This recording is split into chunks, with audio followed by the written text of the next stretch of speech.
আসসালামু আলাইকুম বন্ধুরা, দেখুন প্রতি সপ্তাহে হিজলারা আসে দোকানে কিছু টাকা কালেকশন করার জন্য।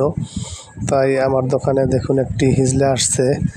আমি তাকে বললাম, কেমন আছো, কি করো, একটু কথোপকথন করলাম তার সাথে।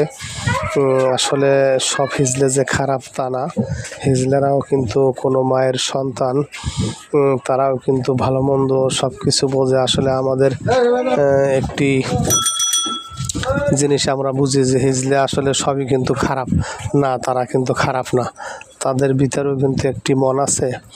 আসলে তারাও কিন্তু মানুষকে যে ভালোবাসতে জানে, মানুষের পাশে থাকতে জানে, এই হিজলাটি দেখে বোঝা যাচ্ছে। তার সাথে আমি একটু কথা বললাম, সে কিন্তু খুব একটি সুন্দর মনের মানুষ। সে কিন্তু অনেক, আসলে হিজলেদের মনে কিন্তু অনেক কষ্ট, বুঝছেন। সবাইকে আসলে বলেও না, আর সবাই বুঝতেও চায় না। তাই ভিডিওটি ভালো লাগলে লাইক, শেয়ার, কমেন্ট করে পাশে থাকবেন ইনশাল্লাহ।